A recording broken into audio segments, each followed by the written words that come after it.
Hey you, it's Reese and we are back with another video. Today we are going to be talking about lost but thankful.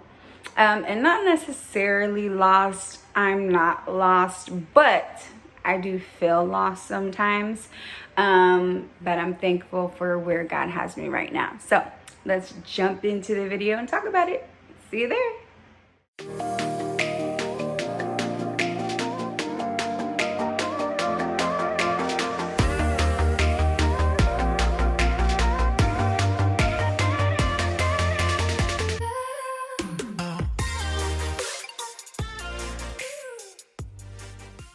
Okay, so first I would like to apologize in advance for any background noise. My stepdad gave my daughter a harmonica, so she's around here blowing it. He randomly sings very loud out of nowhere. And yeah, so if you hear any of that, I'm sorry. But if you are new here, welcome. We start with prayer. If you aren't new, welcome back. Let's get into prayer and we will get into the video. If you don't want to do prayer, go ahead and fast forward. Heavenly Father, thank you for bringing us here today. Thank you for the numerous gifts that you have blessed us with, for the financial support, for the home, for the car, for the job, for the children, for the family, for the spouse, for the marriage, for the partner in crime, best friends, for the company, whatever it is we have to be thankful for, which should be everything. We want to thank you for right now, dear Lord. As I deliver this message on being lost or feeling lost but thankful, Lord, speak through me, whatever message you want me to relate to your children and to myself. Put your mouth on it, dear Lord. Put your weight on it. Let you be in me and none of me, so that the message that you are wanting your children to receive is coming from you and through my testimony, dear Lord. So again, I thank you. I praise you. I thank you for all the viewers that are viewing. I pray that you meet them where they are. I pray for in every circumstance, every situation that they are in at this time, dear Lord, whether they are living blissfully and peace and happiness and joy with you, dear Lord, or whether they are going through a storm or trial, whatever the case may be, Lord, I pray that you meet them where they are and that you show them your love, mercy, and grace, so that they feel it and know it within their hearts and their souls. They know that they can always count on you, that you will always be there for them. You will never leave them nor forsake them, because that is not the Father and God that you are. And I just lift this up to you, lift this message up to you. And I say these things and all things in the name of your Son, Jesus Christ. May they be according to your will and your way. Amen. All right, so I guess this kind of started with me coming to Florida. I knew I was being sent here for a reason. I thought I was being sent here to work. And I've said it in my other videos. God did send me here to work. It's not the type of work I thought I would be doing. But it definitely was to work. And it was to expose me to some things. It was to expose some things I still had in me that I didn't know was there. It was to show me some things that I haven't healed from, that I thought I had healed from. So he did send me here to work. It just wasn't the work that I thought it would be. But when I did get here, and I guess since it didn't turn out, or it wasn't what I was expecting, I guess I kind of started feeling lost. And again, not that I'm lost. I'm not. I know exactly where I am. How do I know? Because he told me. I know what process or what season he has me in. But that still doesn't negate the fact that I still feel lost. The process, sometimes it's, is this what I'm still supposed to be doing, God? Am I supposed to be doing something else now? And I know it's always said, if he's not telling you anything else, continue to do the last thing he told you. And it's just kind of like, okay, maybe new revelation or something, God, because I kind of feel stagnant. I kind of feel stuck. So that's what I mean by feeling lost. I know where I'm at. I know where he has me. I know most of the things, or some of the things he's wanting me to learn, some of the things he's wanting to get out of me in this season, during this whole process. But I guess because I feel like that process should be over now. I'm kind of like, do I still have to do this stuff? I still got to do this stuff. All right, well, okay, I'm doing it some more and I still do it. Okay, so I'm just kind of like, you still want me to do this stuff? Are you sure you still want me to do this stuff? Because it kind of feels redundant. It kind of feels like it's no use for it. Like, why am I doing this stuff still? But just like when you sit them out in the boats, hey, drop your nets again, and they're like, we just went out here, we didn't catch anything. So I guess it's kind of like that. God knows, he sees, he knows what he's doing, and you just be obedient and listen to what he says. So another reason why I am feeling lost or alone, I could say, is because a lot of times in this process, in the wilderness or in the deep, as Pastor Mike Todd would say, you usually aren't sent out there with anyone. Yeah, you can go out there with some people and they may be able to speak with you and relate to some things. But for the most part, it's really just you and God, because not everyone knows your process. They have their own process. So it does feel a little bit lonely sometimes. Even some of the people he has surrounded me with that I can trust and talk to, it's still, they don't fully know the depth of how I feel or what I'm thinking or what he's speaking. So it does feel a little bit lonely. And then the one person that he did send in my life recently is going through the same process, and hers is different. So we definitely chat, or we try to chat at least once a week to, uplift each other, encourage each other, and support each other, and just kind of talk about, where God has us at the moment, which is very funny because it's usually kind of really similar, even though we lead different lives. It's really similar. But we don't talk as much because we are dealing with the process. We are dealing with the season that we're in, and that could be stressful at times. That could be confusing at times. That could be lonely at times.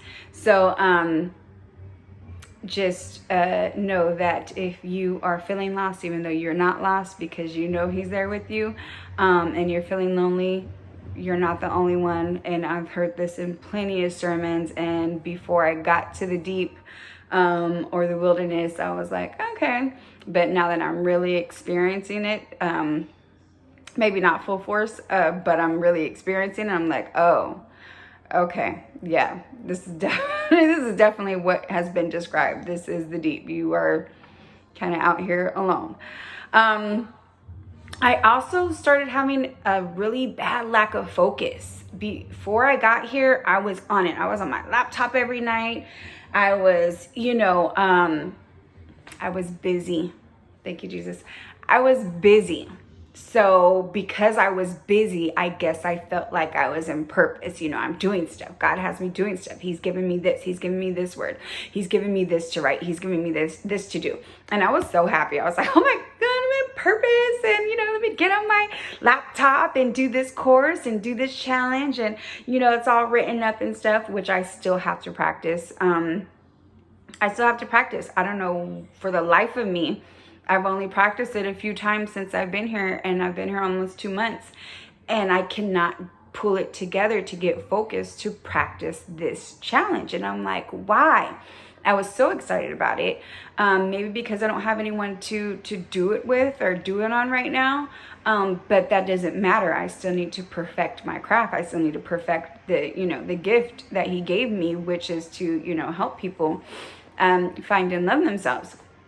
So that is one thing I have really not been focusing on. Another thing I haven't been focusing on is reading my book, which I'm getting back to today because I know I need to. I've just been kind of stagnant, kind of stuck, and feeling like what I'm doing is enough, but then not feeling like what I'm doing is enough. I can say sometimes I think it is enough because God doesn't want you to overcrowd, your head and your space and where he has you. Sometimes he wants you to take things slow. So some of the things he has me going through, it is a slower process. I'm a busybody. I don't like to just, I can sit with my thoughts, but been on here almost 2 months, God. How long do you want me to sit with my thoughts? I'm over my thoughts now.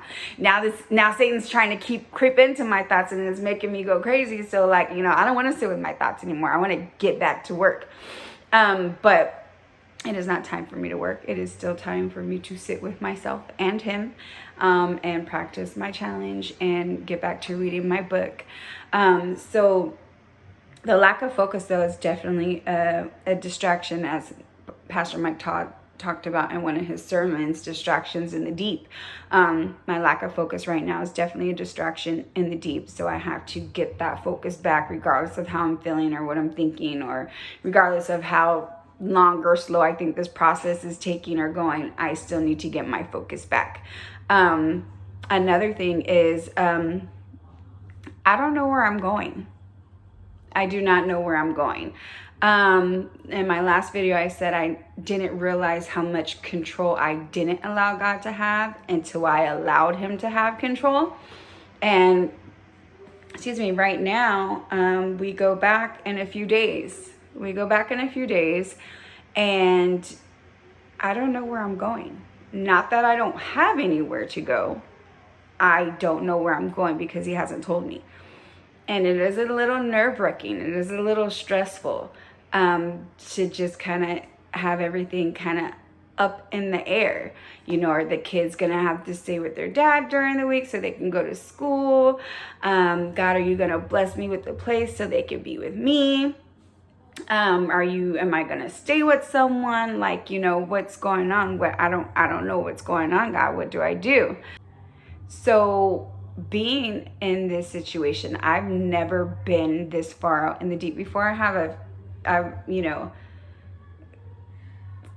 tapped my foot in the deep a few times, but not like this. I've never allowed God to have complete control like this, to where I'm like, people are asking me, so where are you going? Or do you know where you're going yet? Or has God told you anything yet? And I'm like, no, I don't know where I'm going. As my sister jokingly says, you halfway homeless.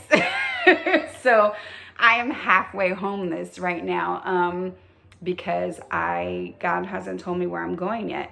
But I trust him, and I have faith that he's going to provide. So he's a right on time God.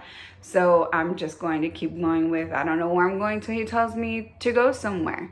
That means I gotta sleep in somebody's car, or if I gotta go to a homeless shelter. Whatever the case is, I don't care, because I know he has a plan for me.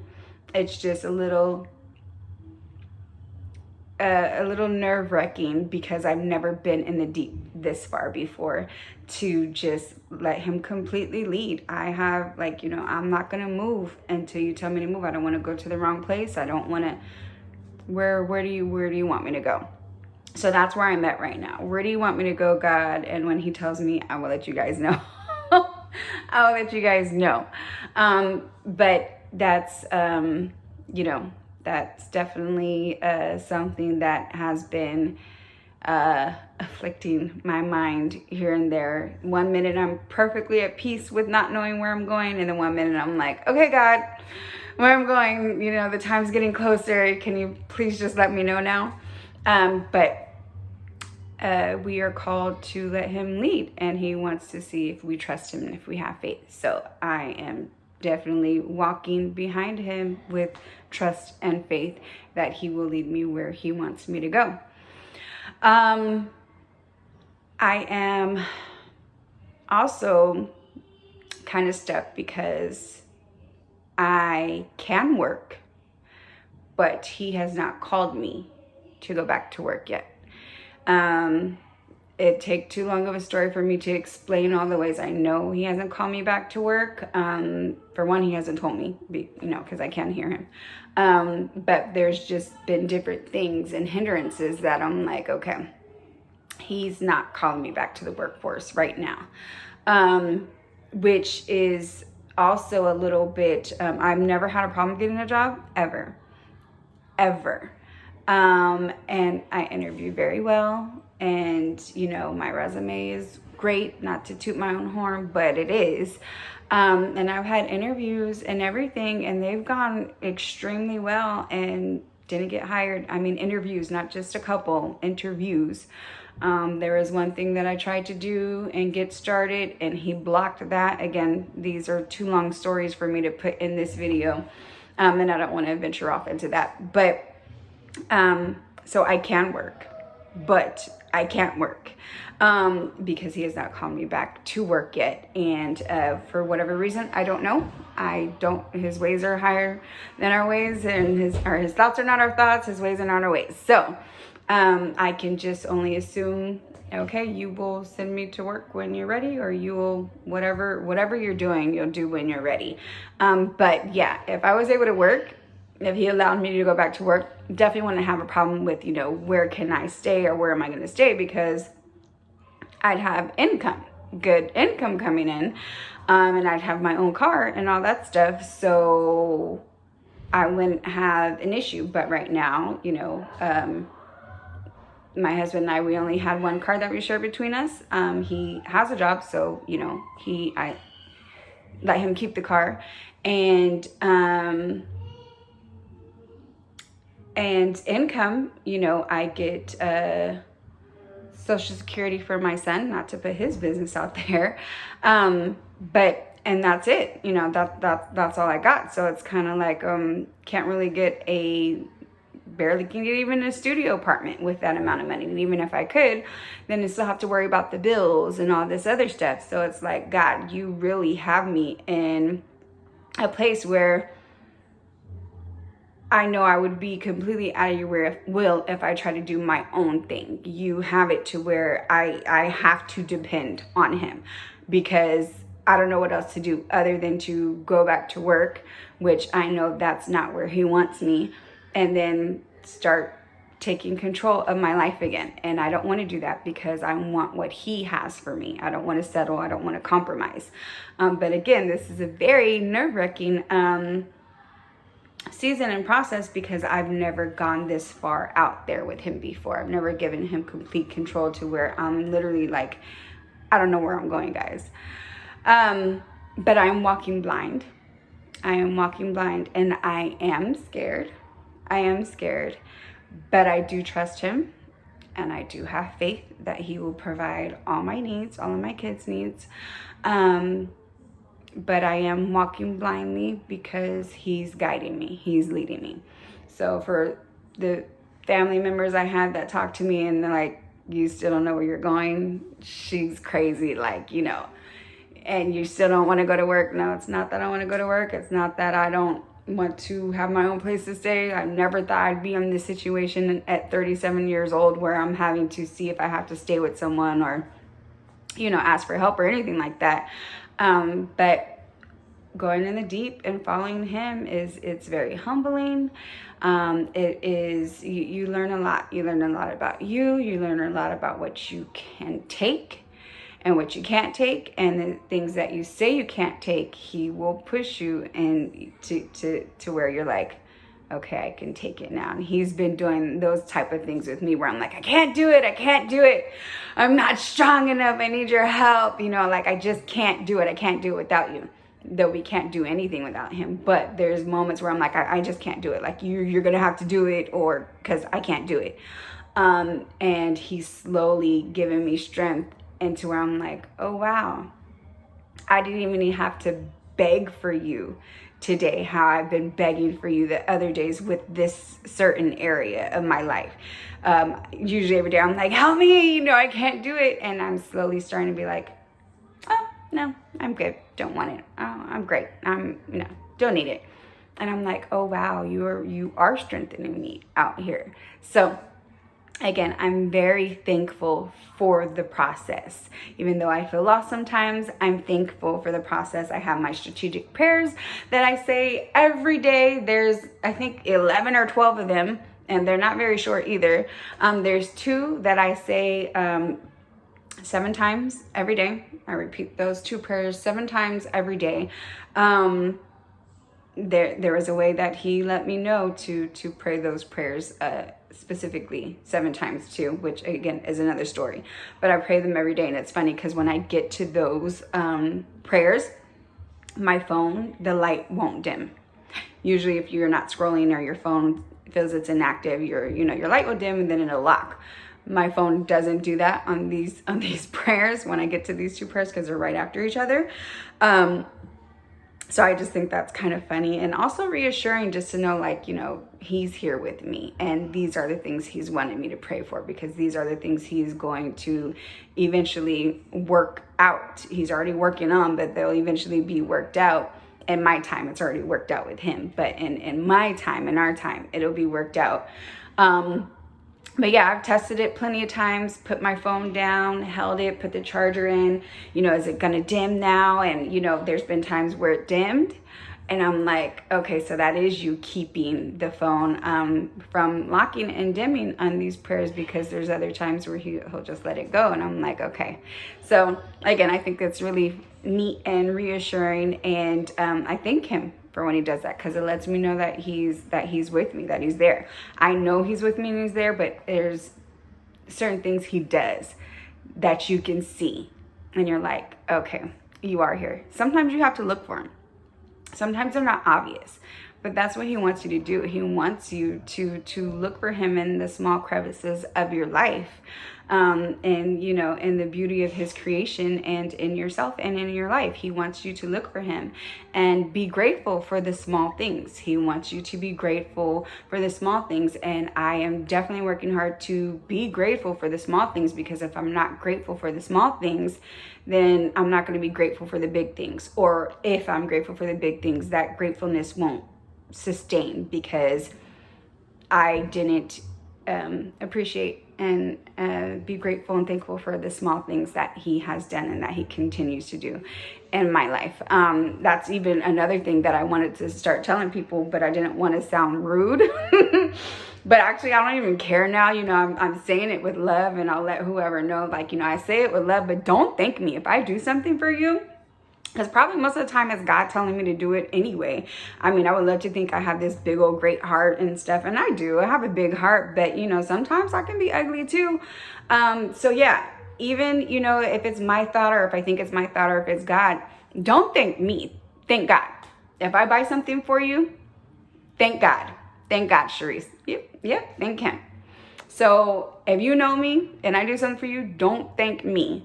Say thank God, or thank God, Sharice. That is a way for me to help keep me humble, to help me to stay humble, and also to remind me, in case I ever forget, it's not you. None of this is you. It's all him. None of what you're doing, none of what you're saying, none of it is you. It's him. It's him. So don't thank me. Thank him. But yeah, that's all I got for you guys today as far as lost but thankful, or if you're feeling lost, but be thankful, because he has you at a certain place for a reason. He knows what he's doing. Just trust and believe in him and have faith and watch him work things out for you. Even if it takes some time, because he doesn't work in our time. He's omnipresent. He works at his own pace in his own time, and yeah, he works outside of time actually.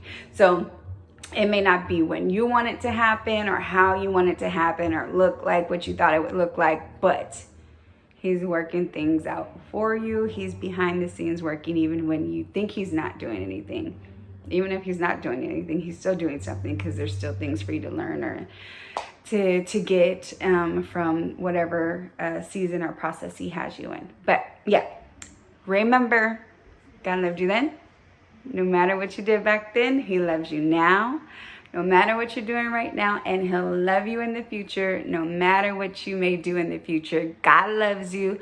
Remember that. Don't forget to like, share, and subscribe, and I will see you guys next week. All right, and I'm out.